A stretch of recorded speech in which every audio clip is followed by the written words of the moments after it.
बालकों। अरे ओ राजपुरुष, मुंह संभाल कर बोलो।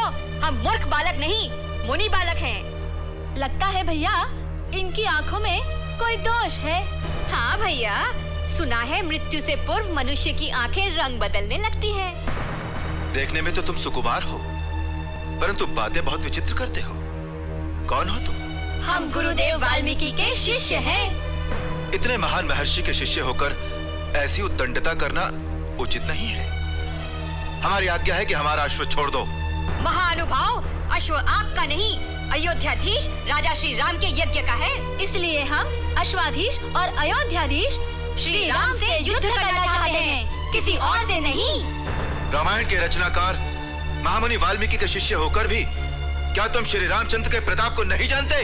अपने गुरुदेव की कृपा से हम श्री रामचंद्र को भली प्रकार जानते हैं, किंतु ये नहीं जानते कि वे हमसे अधिक प्रतापी हैं या हम उनसे।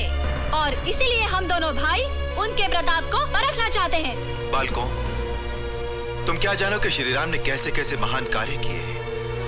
उन्होंने महाबली बाली का संहार किया था। हाँ किया था, किंतु कायरों की तरह छिपकर। क्या इसे ही हम उनकी वीरता मान ले? उन्हीं करुणामूर्ति श्री राम ने दशकंठ रावण का वध करके लंका का राज्य विभीषण को सौंप दिया था। वे करुणा की नहीं, कठोरता की मूर्ति हैं। उन्होंने अपनी गर्भवती पत्नी सीता माता को वनवास देकर क्या अपनी करुणा का प्रदर्शन किया था? बालकों, यदि तुम अपने लड़कपन में हमारे भ्राता मर्यादा पुरुषोत्तम श्री राम का इस प्रकार अपमान करोगे तो उनका भाई लक्ष्मण तुम्हें कदापि क्षमा नहीं करेगा। अच्छा, तो आप ही है लक्ष्मण, जिन्होंने गर्भवती माता सीता को अकेले वन में छोड़ दिया था। अब तो हम आपको कदापि नहीं छोड़ सकते। हम इसी अवसर की ताक में थे। आपके कर्मों का फल आपको इसी वन में चखाएंगे। अब आप यहाँ से जीवित लौटकर नहीं जा सकते। सीता माता को आपने इस वन में ही छोड़ा था ना? हम भी इस वन में आपका अंत देखेंगे। बस बालकों, बहुत हो चुका। हमसे युद्ध करने की अपनी मुंहचोरी का फल भोगने के लिए तैयार हो जाओ।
कुमारों ने लक्ष्मण जैसे योद्धा को भी पराजित कर दिया। हाँ माता, सुना है कि पुष्पों से भी कोमल लगने वाले दोनों मुनि कुमार महान पराक्रमी हैं। तो क्या रघुवंश का तेज? नहीं माता, आप निश्चिंत रहिए, कुछ भी हो जाए रघुवंश के तेज का अंत नहीं हो सकता। गुरुवर, मुझे आशीर्वाद दीजिए। विजयी भव। देखो भैया, श्री रामचंद्र आ गए। अच्छा हुआ, उन्हीं की हम प्रतीक्षा कर रहे थे।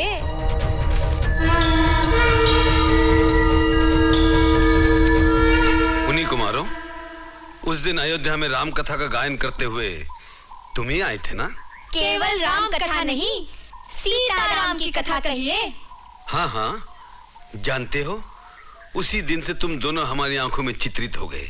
जाने क्यों, तुम्हें देखकर मन में एक अपनापन सा उमड़ आता है, जैसे कोई लगाव हो। किंतु पहले आप ये बताइए कि आज अचानक राजमहल छोड़कर इस वन में कैसे पधारे? अच्छा स्मरण करवाया। तुम्हें देखकर तो हम भूल ही गए थे। क्या तुम जानते हो यहाँ किन मुनि कुमारों ने हमारे अश्व को पकड़ रखा है? आप उनसे अश्व छुड़ाकर ले जाना चाहते हैं? वो यज्ञाश्व है, छुड़ाना तो पड़ेगा ही। वे मुनि कुमार अजय हैं। वे जय हैं या अजय, इसका निर्णय तो समय आने पर ही होगा।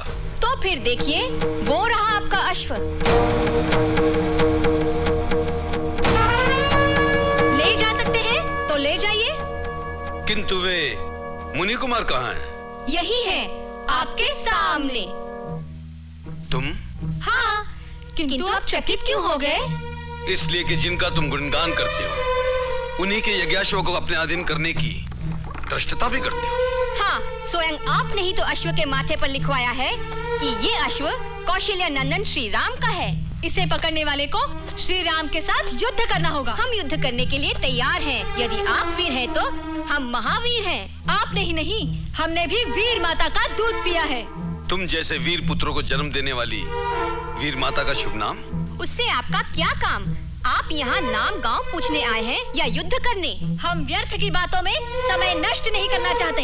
यदि आप अश्व चाहते हैं तो युद्ध कीजिए। मुनि कुमारों, तुम बार बार मेरी वीरता को ललकार रहे हो, किंतु जाने क्यों मेरा मन तुमसे युद्ध नहीं करना चाहता। क्यों? आपकी वीरता का अभिमान कपूर की तरह जल गया? नहीं बेटो, ऐसी बात मत करो। आप मर्यादा पुरुषोत्तम हैं, मर्यादा में रहकर बात कीजिए। क्या आप हमारे पिता हैं जो हमें बेटा कहकर संबोधित कर रहे हैं? राजा के लिए सारी प्रजा ही बेटों जैसी होती है पुत्रों। फिर पुत्र कहाँ? आपकी प्रजा अयोध्या में रहती है, इस तपोवन में नहीं। हम स्वेच्छा से वन में विचरने वाले जीव हैं। अपनी अज्ञानी और झूठी प्रजा से हमारी तुलना मत कीजिए। मेरी प्रजा के लिए ऐसे शब्द? जैसा राजा वैसी प्रजा। जिसको अग्निदेव ने पवित्र माना हो, ऐसी सीता माता की निंदा करने वालों को और क्या कहा जाए? और ऐसी निंदनीय प्रजा की बात मानने वाले ऐसे राजा को हम क्या माने? यदि आपको प्रजा की बात माननी ही थी तो उस देवी को, उस गर्भवती माता सीता को वन में छोड़ने का आपको क्या अधिकार था? छोड़ना ही था तो उन्हें उनके पिता के यहाँ क्यों नहीं भिजवा दिया? उफ, तुम बार बार अपनी बातों से मेरे हृदय को भेद रहे हो मुनि कुमारों। किंतु जाने क्यों मुझे तुम पर क्रोध नहीं आ रहा। बोलो, न्याय और धर्म की बातें करने वाले तुम कोई देव कुमार हो या मुझसे युद्ध करने को उत्सुक कोई ब्रह्मरुद्र? क्यों? हमारी बातों से ही भयभीत हो उठे? हम केवल वनवासी मुनि कुमार है राजन, कोई और नहीं। ऐसी बात है तो सुनो। हम नारी, बालक, वृद्ध और ब्राह्मण पर वार नहीं करते, इसीलिए सोच में पड़ गए। ओ सूर्यवंशी योद्धा, आप इतने आदर्शवादी हैं तो ताटका को क्यों मारा? वो नारी नहीं थी? हम तुम्हें अंतिम चेतावनी देते हैं, अश्व को छोड़ दो और हमारे सामने से चले जाओ। नहीं, हम ना अश्व छोड़ेंगे ना आपको। कहिए, आप हमसे युद्ध करेंगे या हमारी शरण में आना चाहेंगे? बालकों, तुमने मेरी सहन शक्ति की सीमा समाप्त कर दी। युद्ध के लिए तैयार हो जाओ। हम बहुत पहले से तैयार हैं।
के साक्षात अवतार प्रभु श्री राम को असमर्थ कह रहे हो? बिना कारण क्यों नष्ट होना चाहते हो? इनके चरणों में गिरकर क्षमा मांग लो। ये करुणा के सागर हैं, अवश्य क्षमा कर देंगे। और यदि लड़ना ही चाहते हो तो मुझसे लड़कर देखो।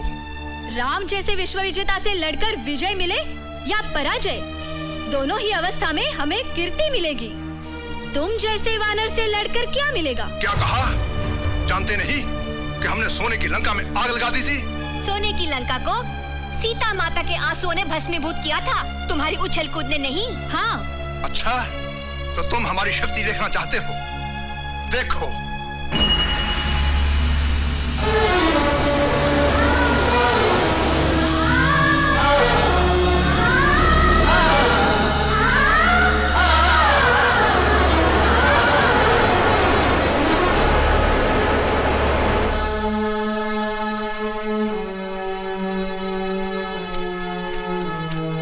मित्रों, घबराओ मत।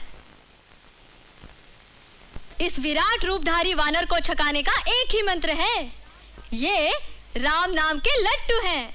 यदि तुम सब मिलकर राम नाम का पाठ करने लगो तो फिर देखो ये कैसे लोटपोट होकर भिंगी बिल्ली बन जाते हैं। बिल्ली। मंगला काली भद्रकाली कपालिनी दुर्गा क्षमा शिवा धात्री स्वाहा सुधा नमोस्तुते।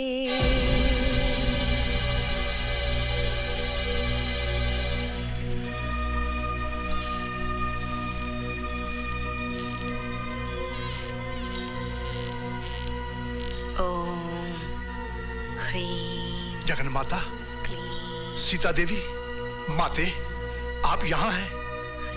हाय दैया, क्या ये सीता देवी हैं? इसका अर्थ ये हुआ लवकुश सीता देवी के पुत्र हैं। हाँ, वे जगन माता के पुत्र हैं। प्रभु श्री राम उनके पिता हैं। इसीलिए तो वज्रम वज्रे न भेजते। दोनों भाई प्रभु श्री राम से युद्ध कर रहे हैं। पवन पुत्र, तुम? हाँ माता। लवकुश मेरे प्रभु से युद्ध कर रहे हैं। हाँ माते, उन्होंने शत्रुघ्न और भैया लक्ष्मण को पराजित कर दिया है और अब प्रभु श्री राम से युद्ध कर रहे हैं। मुझे जल्दी से वहां ले चलो। माता, दुर्गा देवी की पूजा में विघ्न नहीं पड़ना चाहिए। आपके लिए हानिकारक होगा माता। समझा, मुझे मत रोको, इससे बड़ी हानि वहां हो जाएगी।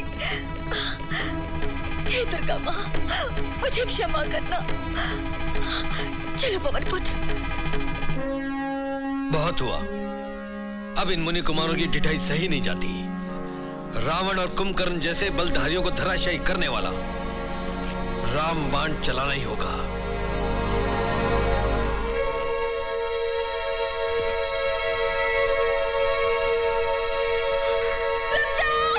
सीता, ये क्या अनर्थ कर डाला प्रभु श्री रामचंद्र के साथ?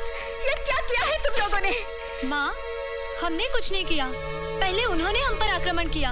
हमने तो अपनी रक्षा के लिए अस्त्र उठाया। माँ, तुम्हारे चरणों की सौगंध माँ। हाँ सीते, तुम्हारे पुत्र निर्दोष हैं। श्री राम तो तुम्हें देखकर निश्चेष्ट हो गए हैं। वे अर्धमूर्छित हैं। चिंता ना करो।